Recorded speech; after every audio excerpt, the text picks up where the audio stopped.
Welcome to my channel Maurya Guru. Friends, काफ़ी important video है क्योंकि इस वीडियो में हम बात करेंगे एनएमसी बिल 2019 के बारे में। बेसिकली इस वीडियो का मकसद ये है कि नीट 2025 जो कि आने वाला है, इसमें अगर आपको बेनिफिट लेना है एनएमसी बिल 2019 का, जो कि कहीं ना कहीं फाइनेंशियली जो पुअर लोग हैं जो एमबीबीएस करना चाहते हैं उनके लिए कहीं ना कहीं बेनिफिट हो सकता है। अगर आप ये चाहते हैं तो कोशिश ये करिए कि इस वीडियो को ज़्यादा से ज़्यादा लाइक और शेयर करिए, जिससे कि ये इन्फॉर्मेशंस सर्कुलेट हो पाए और एनएमसी इसके बारे में कुछ एक्ट कर पाए इस साल। एनएमसी बिल 2019 का बिल है। 2020 में इसके क्लॉज इम्प्लीमेंट होने वाले थे।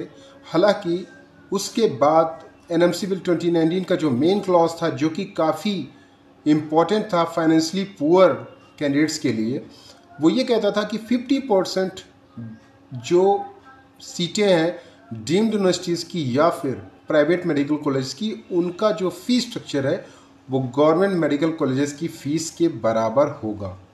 हालांकि इसके बाद प्राइम मिनिस्टर मोदी का भी ट्वीट आया था इसके बारे में कि बहुत अच्छी खबर है ये कि अब जो गरीब बच्चे हैं वो भी एमबीबीएस की पढ़ाई कर पाएंगे, क्योंकि अगर आप देखोगे तो एमबीबीएस की पढ़ाई एक अमीर बच्चा ही कर पाता है क्योंकि उसकी फाइनेंशियल कंडीशन अच्छी है।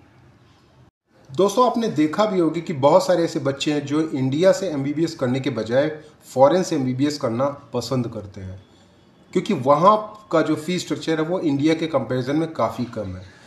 तो इंडियन गवर्नमेंट को इसके बारे में भी सोचना चाहिए कि अपनी प्रतिभा का पलायन नहीं होना चाहिए। जो कैंडिडेट्स हैं जो अच्छी प्रतिभा है वो यहीं पे एमबीबीएस करें, और उनका फीस स्ट्रक्चर कुछ इतना होना चाहिए कि उन्हें बाहर जाके एमबीबीएस ना करना पड़े। अगर आप देखोगे एनएमसी बिल 2019 अगर लागू हो जाता है तो इससे कम 25,000 सीटें ऐसी हो जाएंगी जो कि गवर्नमेंट फीस में हो जाएंगी, और प्योरली रैंक बेसिस पे ये होगा। तो 25,000 गवर्नमेंट सीटें, ये मान के चलिए कि 50,000 के करीब गवर्नमेंट सीटें हैं। 25,000 अगर एनएमसी बिल 2019 इम्प्लीमेंट होता है तो टोटल 75,000 ऐसी फीस सीटें हो जाएंगी जिनका फीस स्ट्रक्चर गवर्नमेंट फीस के बराबर हो जाएगा।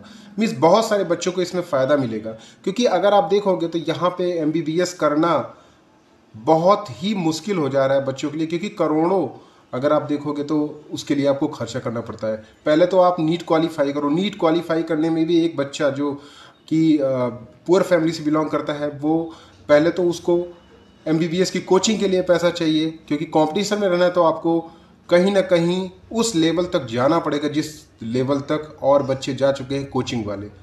कंपटीशन के बाद अगर किसी का नीट क्वालिफाई भी हो जाए, उसके बाद सबसे बड़ी प्रॉब्लम ये होती है कि वो पैसे कहाँ से अरेंज करें, क्योंकि 1-1.5 करोड़ की तो फीस हो जाती है। कहाँ से वो अरेंज करेगा पैसे? अगर उसका गवर्नमेंट मेडिकल कॉलेज में नहीं होता है तो उसके पास ड्रॉप के अलावा और कोई चांस नहीं बचता है।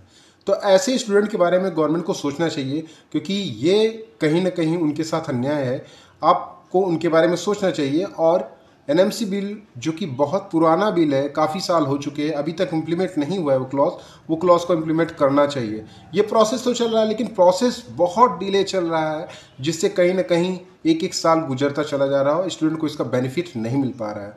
तो इसके बारे में गवर्नमेंट को सोचना चाहिए, क्योंकि इससे कहीं ना कहीं पुअर स्टूडेंट की मदद होगी, जिनका फाइनेंशियल कंडीशन उतनी अच्छी नहीं है कि वो अफोर्ड कर सके कि डीम्ड यूनिवर्सिटीज़ में या फिर प्राइवेट मेडिकल कॉलेज में 1 करोड़ या 1.5 करोड़ करके वो एमबीबीएस कर सके।